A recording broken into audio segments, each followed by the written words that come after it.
প্রাপ্য শিক্ষার্থীরা শুভ সকাল। আশা করি সবাই তোমরা ভালো আছো।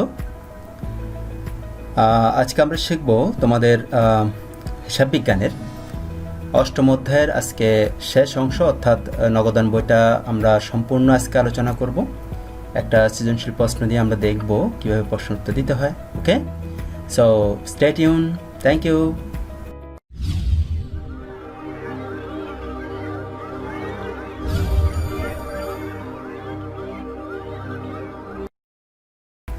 তো শিক্ষার্থীরা, যেটা বলছিলাম, আজকে আমরা আজকে শিখব আমাদের অষ্টম অধ্যায়, যেটা আমরা ধরছিলাম, অর্থাৎ এতদিন ধরে আমরা 3টা পার্ট অলরেডি কমপ্লিট করেছি। আজকে আমাদের 4র্থ পার্ট।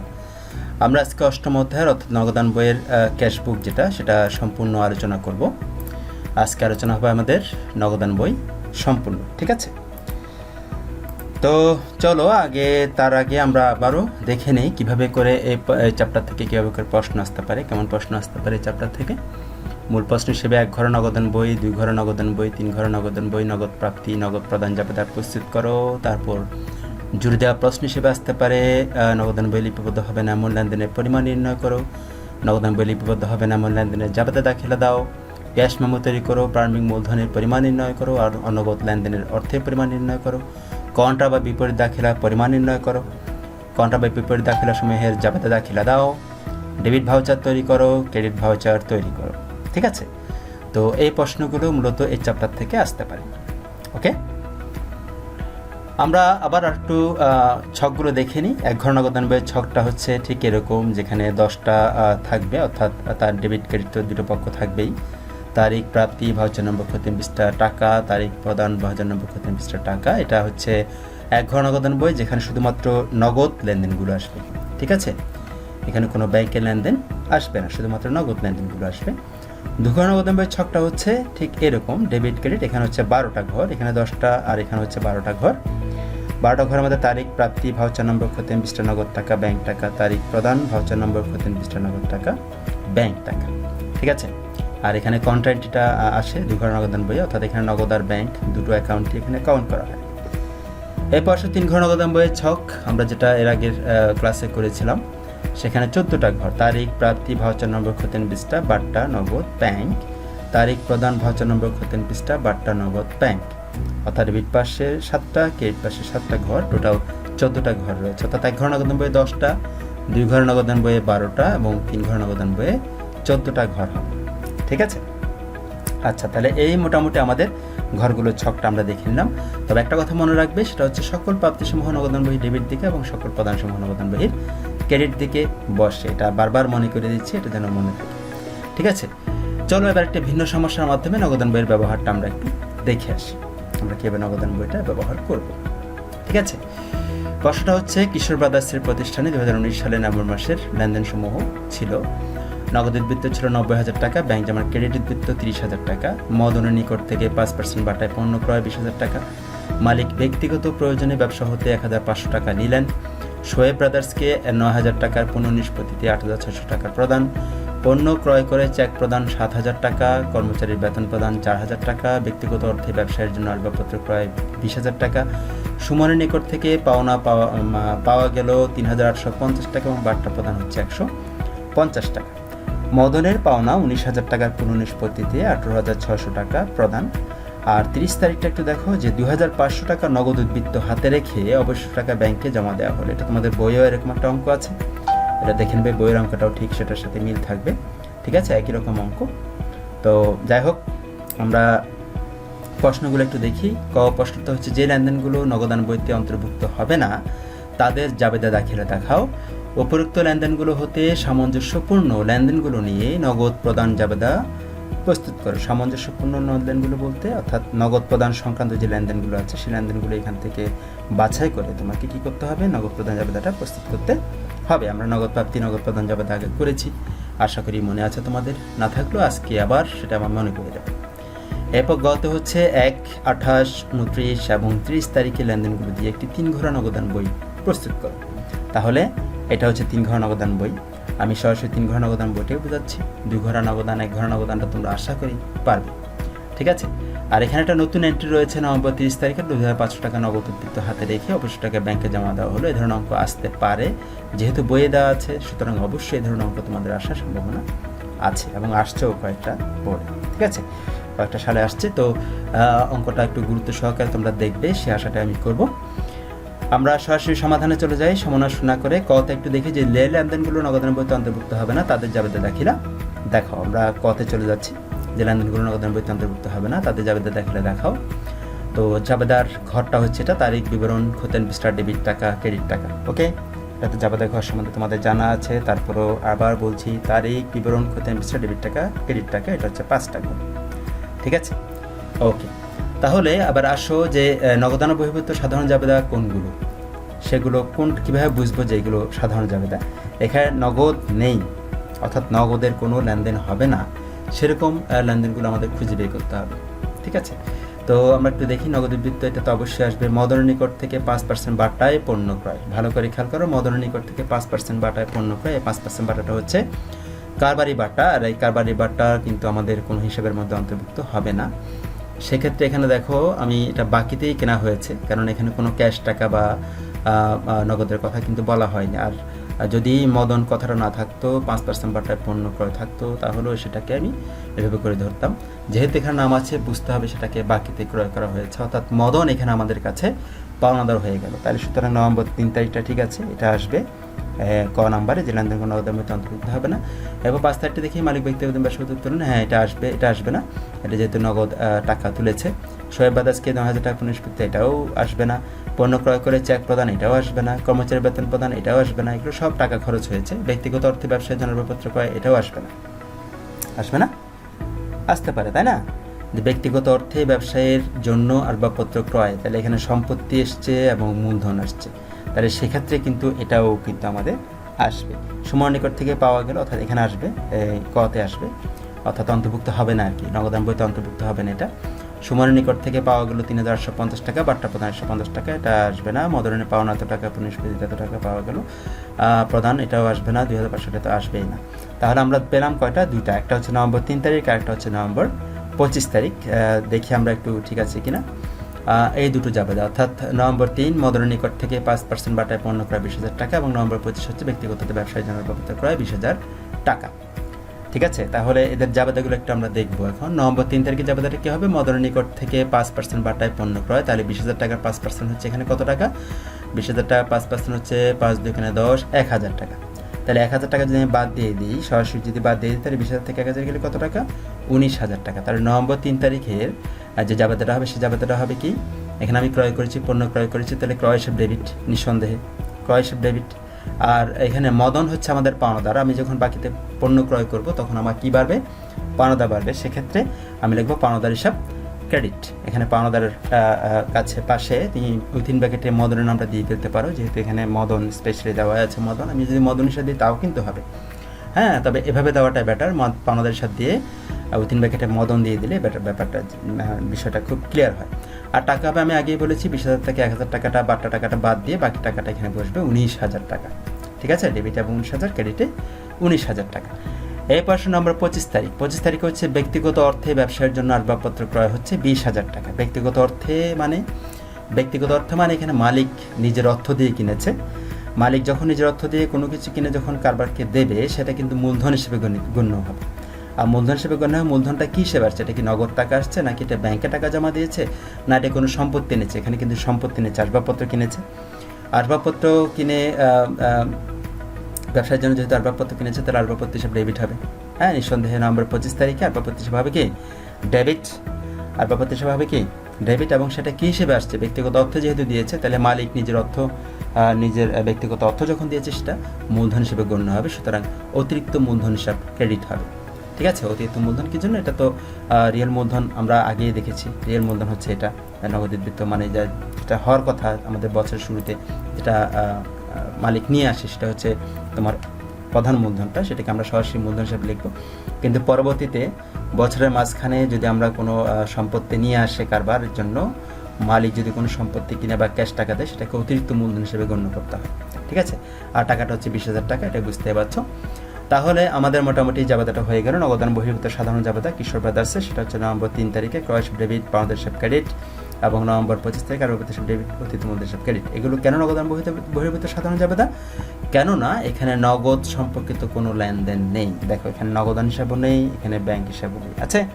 সুতরাং নেই যেহেতু, ওই দুটোই হচ্ছে নগদান বহির্ভূত সাধারণ জাবেদা। ওকে, আচ্ছা, এবার আসো 2 নম্বর প্রশ্নটা ছিল উপরোক্ত লেনদেন সমূহ হতে সামঞ্জস্যপূর্ণ লেনদেনগুলো দিয়ে নগদ প্রদান জাবেদা প্রস্তুত করো।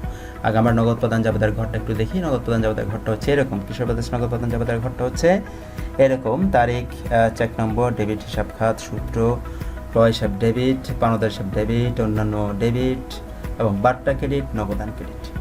ঠিক আছে, নগদ প্রদান যেহেতু নগদ টাকা চলে যায়, এবং বার্তা আমরা তখন ক্যাশ বার্তা যদি দিই সেটাও ক্রেডিট হয়। হ্যাঁ, প্রদত্ত বার্তা আমরা বার্তা দিচ্ছি এখানে নগদ প্রদান করার সময়, বার্তা পাচ্ছি এখানে, যেহেতু এটা প্রাপ্ত বার্তা যেহেতু সেই প্রাপ্ত বার্তাটা ক্রেডিট হবে। নগদ প্রদানের ক্ষেত্রে আমরা কোনটা নেব সেটা একটু আমরা দেখি। নগদ প্রদানের ক্ষেত্রে এখানে আছে মালিক ব্যক্তিগত ব্যবসায়িক উত্তোলন, এটা হবে না, নগদ প্রদান হচ্ছে না।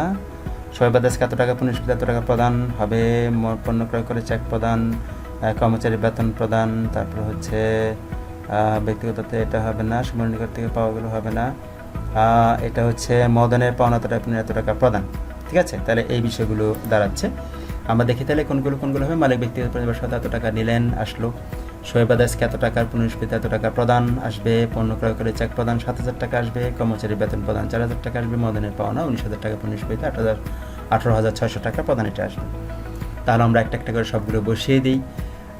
এখানে তারিখ, চেক নম্বর, ডেবিট হিসাব খাত, সূত্র, ক্রয় ডেবিট, পাওনাদার ডেবিট, অন্যান্য ডেবিট, এবং যেগুলো ক্রয় এবং পাওনাদারে পড়বে না সেগুলো অন্যান্যের মধ্যে বসিয়ে দেবো আমরা। আর নগদান্ত ক্রেডিট থাকবেই। আর ক্রেডিট বার্তা যদি আমরা কখনো দিই, সে বার্তাটা আমরা ক্রেডিট পাশে বসাবো। তাহলে নভেম্বর 5 তারিখটা হচ্ছে মালিক ব্যক্তিগত প্রয়োজনে ব্যবসাগত উত্তোলন, অর্থাৎ ব্যবসাতে এত টাকা নিলেন মাল উত্তোলন করেছেন। তাহলে জাবেদাটা কী হচ্ছে? জাবেদাটা হচ্ছে উত্তোলন হিসাব ডেবিট, নগদান হিসাব ক্রেডিট। উত্তোলন হিসাব ডেবিট, তাহলে ডেবিট উত্তোলন, আর নগদান হিসাব ক্রেডিট, তাহলে এই দুটো জায়গাতে টাকাটা যাবে। তারপর আমরা একটু দেখে নিই। তারিখ হচ্ছে নভেম্বর 5। হ্যাঁ, ডেবিট হিসাব খাত হচ্ছে উত্তোলন হিসাব, এবং টাকাটা যাবে কোথায়? অন্যান্যতে এবং নগদানে। ঠিক আছে, তাহলে নভেম্বর 5 তারিখে উত্তোলন হিসাব দিয়ে অন্য ডেবিট হিসাব খাতটা হচ্ছে উত্তোলন হিসাব ডেবিট, নগদান হিসাব ক্রেডিট। হ্যাঁ, এবং অন্যান্যটার মধ্যে ডেবিটটা দিতে হবে, কেননা এখানে আমরা উত্তোলন হিসাব নামে কোনো হিসাব ব্যবহার করিনি, সেজন্য কিন্তু অন্যান্যতে ডেবিট দিতে হবে। ডেবিটটা দিতে হবে অন্যান্যতে, এবং ক্রেডিটটা দিতে হবে নগদানে। এরপর আসুন নভেম্বর 10 তারিখ শোয়েব ব্রাদার্সকে 9,000 টাকা, পুনঃস্ফীতি 8,600 টাকা প্রদান।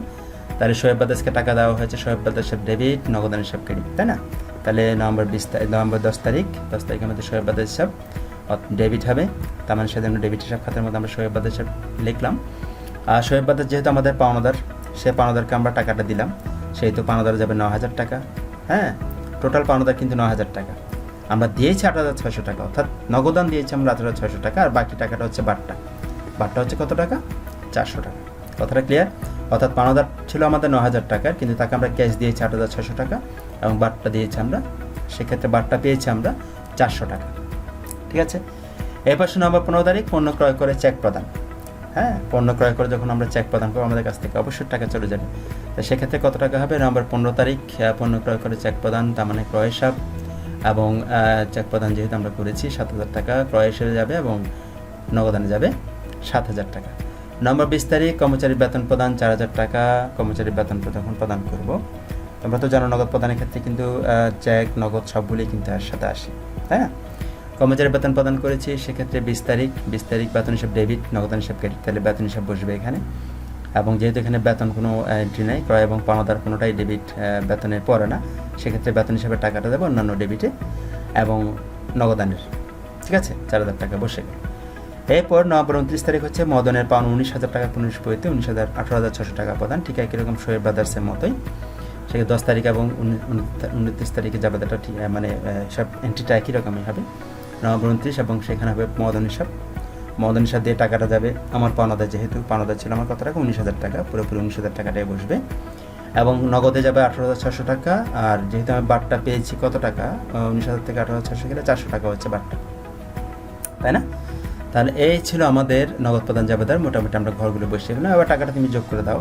ক্রয়ের টাকাটা যোগ করো 7,000, 52,000 টাকাটা যোগ করো 19,000 আর 9,000 হচ্ছে 28,000 টাকা। এদিকে অন্যান্য ডেবিট হচ্ছে 4,000 আর 1,500 হচ্ছে 5,500 টাকা। এদিকে 4,4 800 টাকা বাট্টা, এবং নগদে হচ্ছে এত টাকা 39,700 টাকা। তাহলে ভালো করে খেয়াল করো, এখানে ক্রেডিট পাশেরটা আমরা আলাদা করেছি এবং ডেবিট পাশেরগুলো আমরা আলাদা। ডেবিট পাশের সবগুলো মিলে একটা ঘর রেখেছি এবং ক্রেডিট পাশের সবগুলো ঘর মিলে একটা ঘর রেখেছি। এখানে ডেবিট পাশে দেখা যাচ্ছে কত টাকা হচ্ছে 40,500 টাকা, এবং ক্রেডিট পাশে দেখা যাচ্ছে এখানে এই যে 39,700 আর 800 যোগ করলে হবে 40,500 টাকা। এই মিলটা থাকতে হবে। এই মিলটা যদি না থাকে তাহলে বুঝতে হবে তোমার অঙ্কটা কোথাও না কোথাও ভুল হয়েছে। এই হচ্ছে তোমার নগদ প্রদান জাবেদার ঘরটা এবং নগদ প্রদান জাবেদার অঙ্কটা। ঠিক আছে, এটা তোমাদের করতে হবে না, এটা জাস্ট আমি তোমাদের সুবিধার জন্য এনেছি। তোমরা প্রয়োজনে প্রশ্নের মধ্যে তোমরা দাগিয়ে করতে পারো, বা ছোটো করে, যেহেতু মূল পরীক্ষার মধ্যে কিন্তু প্রশ্নের মধ্যে দাগ দেওয়া নিষেধ। তোমরা জাস্ট চিহ্নটা তোমাদের মতো করে হালকা করে দিবা বোঝার জন্য, যে কোনটা কোনটা নগদ প্রদান জাবেদা আসবে, কোনটা কোনটা জাবেদা হবে, কোনটা কোনটা জাবেদা করতে বলা হয়েছে, এবং কোনটা কোনটা 3 ঘর নগদানে যাবে। ঠিক আছে, এটা তোমরা নিজেরা সিলেক্ট করে। এই পাশে 3 নম্বর গতে এসো। গতে হচ্ছে 1, 28, 29 এবং 30 তারিখের লেনদেনগুলো দিয়ে একটি 3 ঘর নগদান বই প্রস্তুত করো। তাহলে এখানে আমরা 3 ঘর নগদান বই ঘরটা একটু দেখি। তারিখ প্রাপ্তি ভাউচার নম্বর খতিয়ান এমবিসটা বাট্টা নগদ ব্যাংক, তারিখ প্রদান বা ভাউচার নম্বর খতিয়ান এমবিসটা বাট্টা নগদ ব্যাংক। এবং আগে ভাগে বলা আছে 1, 28, 29, 30। এই 1, 28, 29, 30, এই 1, 28, 29, 30 এগুলো আমরা নিয়েই নিই। এগুলো নিয়ে আমরা দেখলাম এগুলো হচ্ছে 1, 28, 29, 30। নগদ উদ্বৃত্ত 90,000, ব্যাংকে আমার ক্রেডিট উদ্বৃত্ত সুমনের নিকট পাওয়া গেল এত টাকা, বাট্টা প্রদান এত টাকা, মদনে পাওয়া এত টাকা, এত টাকা প্রদান, এবং 2,500 টাকা নগদ উদ্বৃত্ত হাতে রেখে অবশ্যই টাকা ব্যাংকে জমা দেওয়া হলো। প্রথম আসে নম্বর 1, এখানে নগদ উদ্বৃত্ত হচ্ছে 90,000 টাকা, ব্যাংক জমার ক্রেডিট উদ্বৃত্ত মানে 30,000 টাকা। বুঝতে পারছো, ব্যাংক জমার ক্রেডিট উদ্বৃত্ত মানে হচ্ছে ব্যাংকে তোমার যে জমা টাকা আছে তার চেয়ে বেশি টাকা তুমি তুলে ফেলেছো, সেই বেশি টাকাটা আমাদের ঋণ হিসেবে, অর্থাৎ আমাদের দায় হিসেবে থাকবে ক্রেডিট পাশে। আর আমাদের নগদ উদ্বৃত্ত ব্যালেন্স হচ্ছে 90,000 টাকা। তাহলে নভেম্বর 1 তারিখের জাবেদাটা হিসাবটা একটু দেখি। 2019 সালের নভেম্বর 1 তারিখে তোমার ব্যালেন্স বিডি হবে কত টাকা নগদের ঘরে? 90,000 টাকা। আর এদিকে ব্যাংকের ঘরে যাবে তোমার ব্যালেন্স বিডি দিয়ে ব্যাংকের ঘরে যাবে 30,000 টাকা। কথাটা ক্লিয়ার? তাহলে 1 তারিখটা চলে গেল। এবার নভেম্বর 28 তারিখ। নভেম্বর 28 তারিখ হচ্ছে সুমনের নিকট থেকে পাওয়া গেল 3,850 টাকা, বাট্টা প্রদান 1,150 টাকা। তাহলে পাওয়া গেছে, তো আমার ডেট পাশে আসবে নভেম্বর 28 তারিখ, এবং সুমন হিসাব দিয়ে নগদে ঘরে যাবে 3,850 টাকা এবং বাট্টা ঘরে যাবে 150 টাকা। সুমন হিসাব নগদে ঘরে 3,850 টাকা এবং বাট্টা ঘরে 150 টাকা। ক্লিয়ার? ওকে। এবার আসলে নভেম্বর 29 তারিখ, মদনের পাওনা এত টাকার পুনঃস্ফীতি এত টাকা প্রদান। এটা প্রদান করা হয়েছে, তার মানে ক্রেডিট পাশে যাবে। তার মানে মদন হিসাব দিয়ে নভেম্বর 29 তারিখ মদন হিসাব দিয়ে আমরা লিখবো 18,600 টাকা হচ্ছে নগদের ঘরে এবং 400 টাকা হচ্ছে বাট্টার ঘরে। দেখো, মদন হিসাব দিয়ে 18,600 টাকা হচ্ছে নগদের ঘরে, বাট্টা ঘরে হচ্ছে 400 টাকা। ওকে, ক্লিয়ার? আচ্ছা, এবার হচ্ছে মূল কাজটা। সেই মূল কাজটা হচ্ছে, যেহেতু বলা হয়েছে নভেম্বর 30 তারিখে যে 2,500 টাকা নগদ উদ্বৃত্ত হাতে রেখে অবশিষ্ট টাকা ব্যাংকে জমা দেওয়া হলো। ঠিক আছে, ব্যাংকে জমা দেওয়া হলে বুঝতে পারছো এটা কন্ট্রা এন্ট্রি হবে, কিন্তু তার আগে কত টাকা ব্যাংকে আমাদের জমা দিতে হবে সেটাই তো আমাদের আগে বের করতে হবে, তাই না? তো এখানে আমাদের নগদ উদ্বৃত্ত অলরেডি বলেই দেওয়া হয়েছে 2,500 টাকা। তাহলে আমরা লিখেই ফেলি। প্রথমে লিখবো নভেম্বর 30 তারিখ, এখানে জায়গা রাখতে হবে, কিন্তু এদিকেও জায়গা রাখতে হবে, এদিকেও জায়গা রাখতে হবে, অটোমেটিক্যালি জায়গা থেকে যাবে। একটা এন্ট্রি লেখার জন্য তোমাদের জায়গা রাখতে হবে, কেন এর আগে একটা এন্ট্রি হবে, কন্ট্রা এন্ট্রি হবে, সেজন্য একটা জায়গা রাখতে হবে। তো নভেম্বর মাসের অঙ্কে যেহেতু নভেম্বর 30 থেকে ব্যালেন্স বেরোবে কত টাকা, নগদের ব্যালেন্স বেরোবে 2,500 টাকা। তো আমার ব্যালেন্স সিডি, নগদের ব্যালেন্স সিডি আমরা পেয়ে গেলাম 2,500 টাকা, তাই না? আচ্ছা, এবার আমাদের দেখতে হবে অ্যাকচুয়ালি নগদের ব্যালেন্স কত হয়।